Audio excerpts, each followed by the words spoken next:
Hi friends, ഇന്ന് കോട്ടയം മല്ലപ്പള്ളി റോഡിൽ നടന്ന ഒരു ആക്സിഡൻ്റാണ്. ഒരു ചെറിയൊരു turn തിരിഞ്ഞാണ് main road, Kottayam മല്ലപ്പള്ളിയിലെ main road.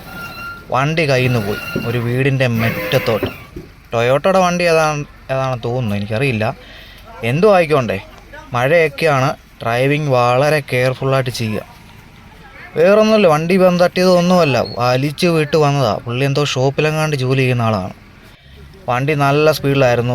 Steering എങ്ങനെയോ അങ്ങോട്ടോ ഇങ്ങോട്ടോ ഒന്ന്, പവർ സ്റ്റിയറിങ് അല്ലേ, വെട്ടിച്ച, അങ്ങനെ അത്രയും പറയുന്നത് കേട്ടു.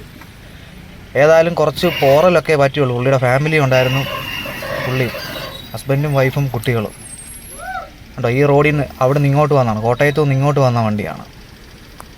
അപ്പം മഴയൊക്കെ പെയ്ത് കിടക്കുകയാണ്, വളരെ സൂക്ഷിക്കണം നമ്മൾ. തെറ്റലൊന്നും ഇല്ലായിരുന്നു, അതല്ല പറഞ്ഞേ, ഭയങ്കര ഡേഞ്ചറസ് ആണ്. ഹൈ സ്പീഡാണ്. ടൊയോട്ടോയുടെ ഏതാണ്ട് വണ്ടിയാണെന്ന് തോന്നുന്നു, ഫ്രണ്ടൊന്നും കാണത്തില്ല. ഒരു വീടിൻ്റെ മുറ്റത്താണ്. ക്രെയിൻ വെച്ച് അത് ഉയർത്തി കൊണ്ടുപോകാൻ നോക്കുകയാണ്. ഇന്ന് നടന്ന സംഭവമാണ്. അപ്പം ഡ്രൈവ് ചെയ്യുന്നവർ തീർച്ചയായിട്ടും കെയർഫുള്ളായിട്ട് ഡ്രൈവ് ചെയ്യുക. ഞാനും ഡ്രൈവറാണ്, എനിക്കും വണ്ടിയുണ്ട്.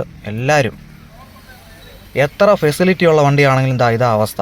ഓർത്തോ, BMW ആയിക്കോട്ടെ, ഓടി, എന്തോ കാർ, ഏത് ഫെസിലിറ്റി ഉള്ളതായിക്കോട്ടെ, നമ്മുടെ കയ്യിൽ നിന്ന് നിയന്ത്രണം വിട്ടാൽ നമ്മുടെ കയ്യിൽ നിൽക്കത്തില്ല. എല്ലാവരും വലിയ റിവ്യൂ ഒക്കെ പറയും, ഈ വണ്ടിക്ക് ഇന്ന ഫെസിലിറ്റി ഉണ്ട്, അതുണ്ട്, ഇതുണ്ട്. പക്ഷെ എന്ത് ഫെസിലിറ്റി ഉണ്ടെങ്കിലും കയ്യിൽ നിന്ന് നിയന്ത്രണം വിട്ടു പോയോ, ഇതാണ് അവസ്ഥ. അത് റോഡിൽ നിന്ന് വീടിൻ്റെ മുറ്റത്തോട്ടാണ് പോയത്.